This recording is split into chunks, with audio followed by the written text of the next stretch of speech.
Sepekan terakhir, saudara, banjir terjadi di berbagai daerah. Curah hujan tinggi dalam waktu singkat membuat sejumlah wilayah terendam. Tak hanya Jakarta yang kerap jadi langganan, sejumlah daerah di Jawa Barat dan Jawa Tengah pun merasakannya. Sejauh mana pemangku kebijakan turun tangan menangani persoalan ini?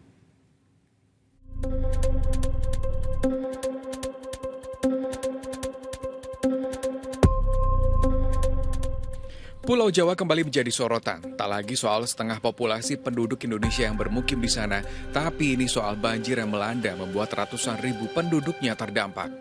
Sejumlah wilayah kompak terendam banjir di rentang waktu yang hampir bersamaan, mulai dari Jawa Tengah, Jawa Barat, hingga Jakarta. Penyebabnya tak lain adalah akibat curah hujan ekstrim sepekan terakhir. Apalagi, BMKG memprediksi hujan lebat masih akan terus terjadi di wilayah Jabodetabek dan sebagian besar di wilayah Jawa hingga sepekan ke depan. Beberapa hari ke depan masih terdapat potensi hujan dengan intensitas yang cukup tinggi, terutama di wilayah Jabodetabek, dengan potensi hujan dengan intensitas sedang bahkan hingga lebat. Lalu durasi hujan yang cukup panjang, diperkirakan pada menjelang malam hingga menjelang dini hari, lalu juga pada sore dan malam hari. Tak hanya ruas jalan, banjir yang merendam rel kereta api di Pekalongan, Jawa Tengah membuat sejumlah perjalanan kereta terganggu. Hingga Senin pagi, jalur kereta antara stasiun Pekalongan hingga stasiun Sragi, Jawa Tengah masih lumpuh. Sedikitnya 8 perjalanan kereta yang berangkat dari Daop 4 Semarang dibatalkan. Begitu pula dengan perjalanan 15 kereta yang melintas. PT KAI pun memberikan pengembalian dana tiket 100% kepada penumpang yang batal berangkat akibat gangguan operasional periode 15 sampai 18 Januari 2026. 18.000 penumpang telah mengajukan refund. EVP of Sales PT KAI, Ririn Widiastuti menyampaikan saat ini 3,5 miliar rupiah untuk pembatalan kereta api. Jumlah itu masih bisa bertambah karena perusahaan masih menghitung kerugian secara keseluruhan. Itu baru kereta, dampak juga meluas ke berbagai sektor. Sejumlah daerah mencatat kerugiannya. Pemerintah Kabupaten Pati memperkirakan total kerugian akibat banjir dan longsor mencapai sekitar 637,5 miliar rupiah. 61 ribu lebih warganya terdampak. Sampai-sampai, Pemkab Pati menetapkan status tanggap darurat selama 14 hari, mulai 9 hingga 23 Januari 2026. Sementara pemerintahan Kabupaten Kudus menyebut kerugian mencapai setengah triliun rupiah atau sekitar 533 miliar rupiah. Kerugian material kemarin dihitung hampir 389 miliar rupiah. Tapi kalau ditotal dengan infrastruktur milik provinsi maupun pusat, kurang lebih 533 miliar rupiah.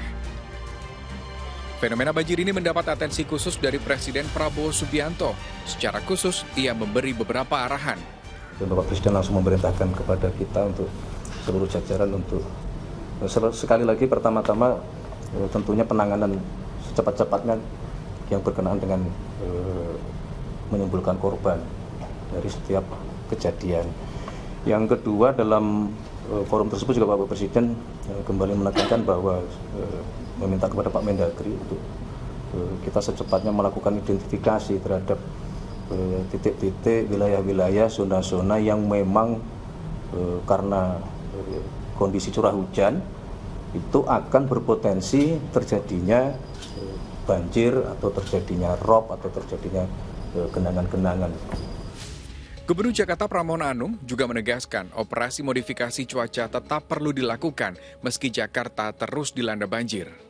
Operasi modifikasi cuaca di Jakarta ini sudah kita lakukan sejak tanggal 15 sampai dengan 22. Kemarin hari Minggu sampai 3 kali penerbangan. Kebetulan saya perintahkan secara langsung karena Jakarta udah pekat sekali. Ketika sore dari jam 3, jam 2 itu kan udah pekat sekali. Tapi alhamdulillah ya sekarang kan modifikasi cuaca itu sudah secara ilmiah. Sehingga dengan demikian modifikasi cuaca dilakukan dan akhirnya kemarin menjadi terang benderang. Ia juga tak segan memutasi bawahannya yang tidak bisa dengan tegas mengeluarkan izin operasi modifikasi cuaca. Orang yang bertanggung jawab harusnya membuat izin untuk melakukan OMC karena dia nggak mau, karena takut-takut kok ini jumlahnya menjadi besar, termasuk 3 kali yang kemarin, langsung kita pindahkan. Karena bagaimanapun persoalan hujan penanganan banjir selama 1 bulan ini sampai dengan setelah Imlek, bagi saya setiap hari saya kontrol sendiri. Butuh penanganan cepat agar banjir tak lagi merendam. Apalagi prediksi cuaca ekstrim masih akan terjadi selama beberapa hari ke depan. Tim MTech Media melaporkan.